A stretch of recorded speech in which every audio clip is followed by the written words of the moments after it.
KKMD 790파, 폴란드 군사 전문지 디펜스24 번역, 한국형 JDAM KGGB를 FA-50 무장으로 도입하는 폴란드. 폴란드 네티즌들의 흥미로운 반응 정리.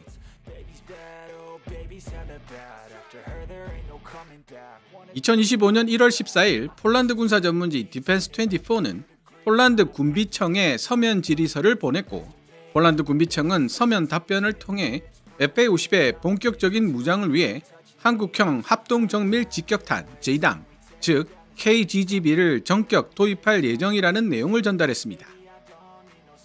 디펜스24는 KGGB 외에도 FA-50에 탑재가 예정되어 있는 단거리 공대공 미사일 AIM-9X 사이드와인더와 미국의 결정에 따라 통합 여부가 결정되는 중거리 공대공 미사일 AIM-120 암람에 대한 이야기도 함께 전하고 있습니다. 디펜스24 기사는 짧은 편에 속하는데 이 기사에 달려있는 폴란드 네티즌들의 댓글 숫자가 범상치 않았습니다. 폴란드 네티즌들이 댓글로 공방을 벌이고 있는 주제들을 정리해보면 다음과 같습니다. 첫째, FA-50의 장거리 공대지 순항미사일 KPD-350K2 탑재가 가능한가? 둘째, KGGB급의 활공 유도탄을 폴란드 자체 기술로 생산할 수 있는지 여부. 셋째, KGGB가 이동하는 목표물 타격이 가능한지 여부. 넷째, AGM-65 공대지 미사일들 중 최신 버전인 AGM-65G를 FA-50이 발사할 수 있는지 여부. 다섯째, FA-50에 통합 가능한 중 단거리 공대공 미사일 종류에 관한 논쟁. 폴란드 네티즌들의 공방 중에 재미도 있고 우리가 알고 있으면 좋을 내용들도 많아서 먼저 디펜스24의 2025년 1월 14일 기사를 번역해 함께 살펴본 뒤 폴란드 네티즌들의 흥미로운 댓글들을 종류별로 묶어서 살펴보도록 하겠습니다. 디펜스24 기사 원문과 네티즌 댓글은 노란색 글자로, 제 개인적인 사견이나 역주는 하얀색 글자로 표시됩니다. 폴란드 군비청은 경전투기 FA-50을 위한 여러 유형의 무기를 조달하기 위한 절차를 진행하고 있으며 그중 하나가 바로 한국산 유도 활공폭탄 KGGB다.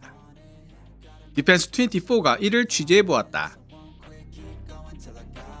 서면 인터뷰 요청에 대해 폴란드 군비청은 현재 공중유도 폭탄 세트, 일명 한국형 GPS 유도폭탄 KGGB라고 불리는 무기체계를 조달하기 위한 절차를 진행 중이라고 답변했다. 대외적으로 발표되어 있는 KGGB의 사거리는 최대 104km인데 이는 FA-50의 지상 및 해상 목표물 타격 능력이 급상승하게 된다는 것을 의미하는 동시에 적의 대공수단으로부터 비교적 안전한 거리에서 공격이 가능해진다는 사실을 의미한다. 또한 단거리 공대공 유도미사일 AIM-9L 구매 및 단거리 공대공 미사일 AIM-9P 임대를 위한 절차도 진행 중이다. 이들은 최신 버전의 사이드와인더 AIM-9X가 FA-50에 통합될 때까지 임시로 임대된다. AIM-9의 구형 버전을 구매해야 하는 이유는 현재 폴란드가 소유하고 있는 FA-50GF가 최신 버전인 AIM-9X와는 통합되지 않았기 때문이다. AIM-9X 통합은 FA-50PL에서 수행될 예정이다. 반면 FA-50에 탑재될 중거리 공대공 미사일에 대해서는 현재 아무런 변화가 없는 상황이다. 폴란드 군비청은 답변서를 통해 다음과 같이 답했다. AIM-120 암람 계열 미사일의 경우 FA-50 무기 시스템 계약자인 카이는 하청업체, 예를 들어 록히드 마틴이나 레이시온과 함께 타당성 조사를 진행하고 있는 중이다. FA-50 경전투기에 AIM-120 암람 통합이 가능한지 여부는 이 타당성 조사 결과에 달려있다. 이와 동시에 폴란드 군비청은 AGM-65G 매버릭 공대지 유도미사일과 마크 82 클래식 항공폭탄, GBU-38B JDAM 활공폭탄 등 F-16을 위해 구매한 무장들을 FA-50 역시 사용할 수 있다는 사실을 다시 한번 상기시키고 확인해 주었는데 현재 추가 구매 결정을 배제할 수 없는 상황이다.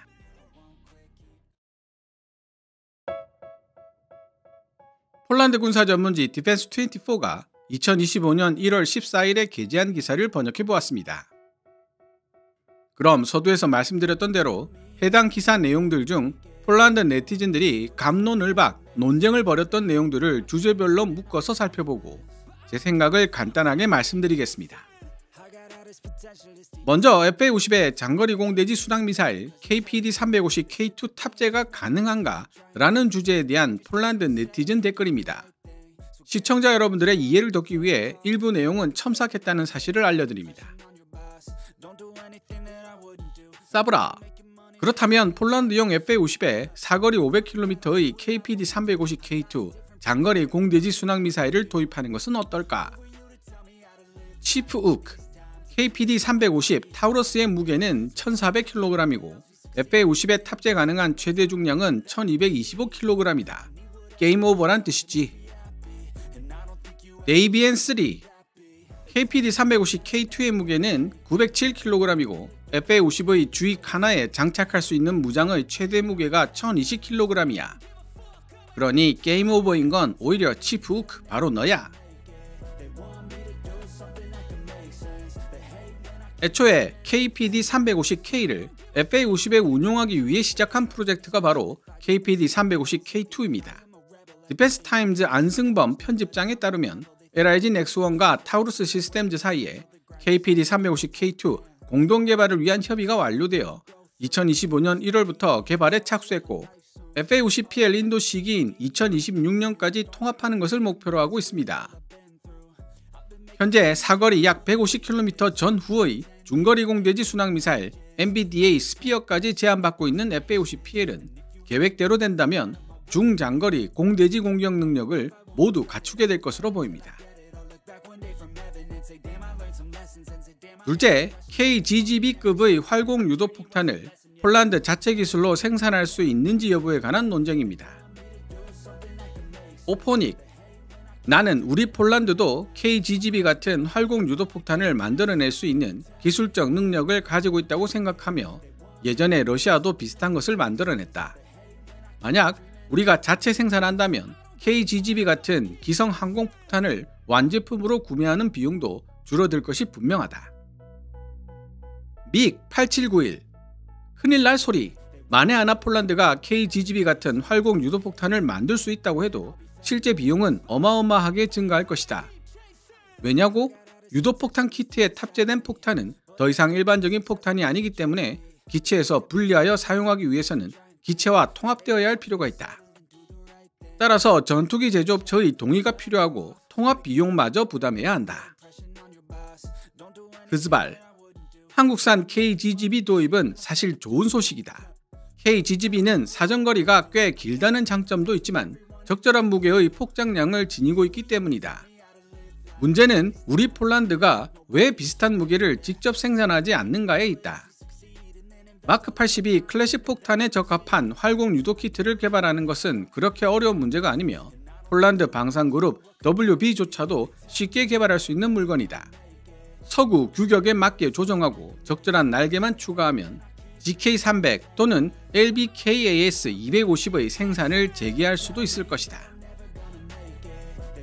네이비엔3. GK300 같은 폴란드산 항공폭탄들이 러시아제 수-22와 미그-29를 제외한 다른 전투기에 장착이 가능한지가 문제다. 즉 이들은 서구 전투기인 F-16이나 이를 모태로 한 FA-50에는 통합이 불가능하다는 뜻이다. 그리고 항공폭탄에 날개만 단다고 KGGB처럼 작동하지 않는다는 점도 중요하다. 알베르트. KGGB 같은 활공 유도폭탄을 제공할 수 있는 업체는 폴란드에 존재하지 않으며 우리 폴란드 공군은 더 이상 기다릴 수 없는 상황이다. FA-50은 마침내 제대로 된 무장을 갖출 수 있는 기회를 얻었다. 지난 2년이라는 시간이 헛소리에 낭비된 것이 안타까울 따름이다. 폴란드 네티즌들의 댓글을 보면서 잘못 알고 있는 내용들이 제법 보였습니다. 폴란드가 기존의 무유도 폭탄, 즉 멍텅구리 폭탄을 활공 유도 폭탄으로 변신시키는 키트를 개발할 능력이 있는지 여부는 둘째치고 우선 전투기 기체에 폭탄 자체가 장착될 수 있어야 한다는 사실을 깨닫지 못하고 있는 것 같습니다. 예를 들면 대한민국 공군이 운용 중인 전투기들은 구형인 F4, F5를 포함하여 대부분 마크 82 계열 무유도 폭탄의 장착이 가능합니다. 그리고 이렇게 무유도 폭탄으로 장착이 가능하다면 별도의 통합 작업 없이 PDU, 파일럿 디스플레이 유닛, 즉 명령 통신 장치를 통해 KGGB로 운용이 가능합니다. 일부 폴란드 네티즌들은 폴란드형 활공 유도 폭탄, 즉 PGGB를 만들면 통합 비용이 추가될 것으로 생각하고 있지만 이는 잘못된 생각이라는 뜻입니다. 그러나 폴란드산 항공폭탄인 GK300은 처음부터 미국산 전투기인 F-16이나 한국산 전투기 FA-50에 장착되지 않기 때문에 굳이 활공 유도폭탄으로 만든다면 설계상 변경 같은 비용 증가 요소가 많을 것이라는 점을 어렵지 않게 예상할 수 있습니다. 폴란드가 미국산 F-16을 운용하기 시작하면서 마크 82 계열 무유도 폭탄을 상당수 보유하게 된 것으로 알고 있습니다. 따라서 개인적으로는 폴란드가 대한민국으로부터 KGGB 기술을 도입하여 보유하고 있는 마크 82 무유도 폭탄들을 활공 유도 폭탄으로 개량하는 방법도 생각하고 있을 것으로 추론하고 있습니다. 셋째, KGGB가 이동하는 목표물 타격이 가능한지 여부. 타데우스. 문제는 KGGB를 얼마나 구매할 것인가에 있다. 우리에게 실제로 필요한 것은 KGGB를 자체적으로 개발하여 수출할 수 있는 권한이 포함된 생산 허가이기 때문이다. 그리고 KGGB는 반드시 반능동 유도장치를 사용해야 할 필요가 있다. GPS는 제밍에 약하고 관성 유도장치는 성능이 너무 약하며 이동하는 목표물을 타격할 수 있기 위해서는 반능동 유도가 꼭 필요하다. 도크도크. GPS를 사용하면 지표면이나 해수면 위의 움직이는 물체를 조준할 수 있지 않을까? 전파 교란 장치, 제머가 없는 플랫폼이라면 가능할 것 같은데? 데이비앤3. 아니, 안타깝지만 한국형 활공 유도 폭탄 KGGB는 정지에 있는 목표물만 타격할 수 있는 것으로 알려져 있다. 미국산 JDAM의 한국 버전이라고 생각하면 된다.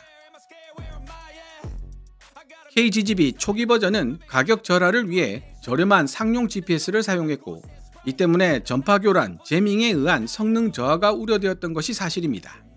하지만 현재 KGGB는 미국의 군용 GPS를 도입했고 관성 항법 장치 INS도 함께 사용하고 있어 정확도에 큰 걱정은 없는 것으로 알려지고 있습니다.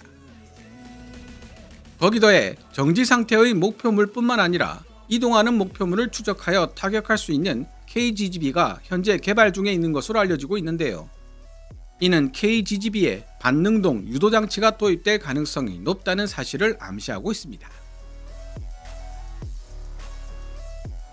넷째, AGM-65 공대지 미사일들 중 최신 버전인 AGM-65G를 FA-50이 발사할 수 있는지 여부. 러스몽골. 그리고 종국적으로 FA-50은 우리 폴란드 F-16이 사용하는 매버릭을 사용할 수 없다는 게 문제 아닌가. 데이비앤3. 내가 알기로 폴란드 공군이 AGM-65를 보유하고 있기는 한데 FA-50에서 사용할 수 없는 최신형 G 버전만 구매한 것으로 알고 있다. 사브라. FA-50은 이미 2014년에 최신형 AGM-65G 버전의 매버릭 공대지 미사일을 발사했어. 무슨 소리야. 데이비앤3. 확인해보니 사브라 내 말이 맞고 내가 틀렸네. 미안하다. 이 내용은 폴란드 네티즌들이 알아서 정리해주고 있기 때문에 제가 사견을 덧붙이지는 않겠습니다. 마지막 다섯째, FA-50에 통합 가능한 중단거리 공대공 미사일 종류에 관한 논쟁입니다. 수석 보좌관. 폴란드 군비청은 FA-50에 사거리가 약 30에서 50km에 달하는 아스람 블락6 단거리 공대공 미사일을 통합하는 안에 대해 한국과 논의해야 할 필요가 있다. 이는 미국의 국제 무기 거래 규정 ITAR에도 저촉되지 않는 방안이다. 추장 우크. 게다가 아스람 로켓 엔진은 AIM-9X보다 더 높은 임펄스를 지니고 있기 때문에 훨씬 뛰어난 기동성을 지니고 있고 그 덕분에 아스람은 머리 위를 날고 있는 적기도 공격할 수 있는 가능성을 어느 정도 제공해 줄 수 있단 말씀이야. 알베르트. 왜 꼭 미국 무기여야 하는 것인지. MBDA의 미티어처럼 훌륭하고 더 우수한 공대공 미사일도 있는데 말이야. 왜 다들 앞날만 고집하는 거야? 데이비앤3. 폴란드 공군은 미티어를 사용하지 않고 있고 폴란드가 보유한 그 어떤 기체에도 통합되어 있지 않기 때문이야. 또한 미티어는 AIM-120D보다 나을 것이 없으며 현재 도입이 진행되고 있는 미국산 AIM-260보다 성능이 훨씬 떨어진다. 흐즈발, 미티어는 AIM-120보다 더 우수한 공대공 미사일이다. 엔진 추력이 더 오래 지속되기 때문에 적기가 미사일을 피할 수 없는 회피 불능구역 NEG가 상대적으로 더 크지. 나토 동맹국들이 보유하고 있는 F-35는 앞으로 미티어를 장착할 예정이기 때문에 F-35를 보유하게 될 폴란드 역시 미티어 통합을 대비할 수밖에 없을 것이다.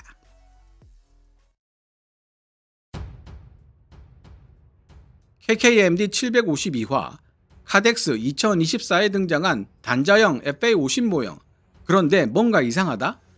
세계시장에 통하는 F-50을 만들려면 편을 통해 FA-50 PL 버전에 적용할 중거리 공대공 미사일 해결 방안에 대해 논의해 본 적이 있었습니다.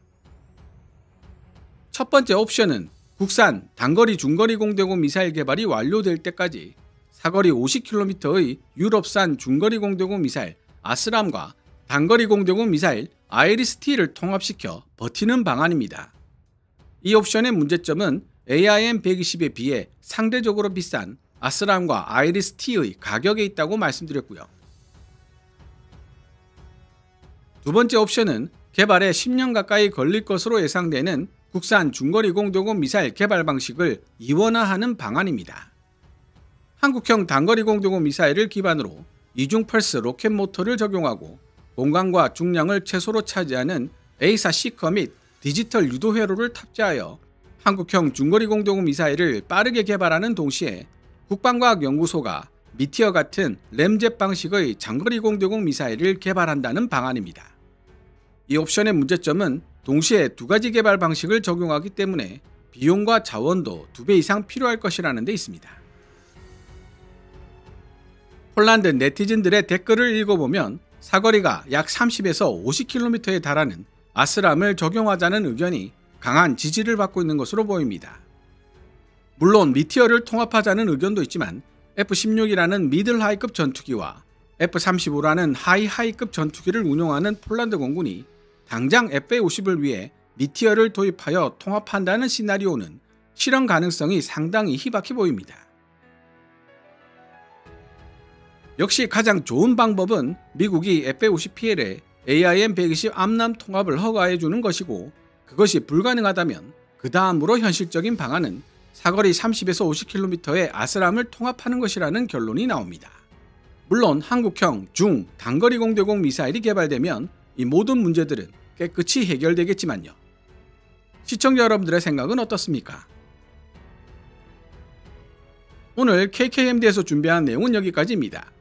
방송되었던 내용들은 KKMD 공식 블로그에서도 만나보실 수 있으니 구글이나 네이버 검색창에서 KKMD를 검색해 보시기 바랍니다.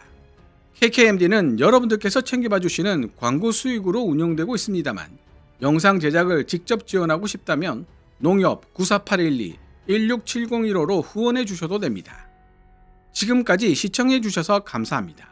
케빈즈 밀리터리 채널 KKMD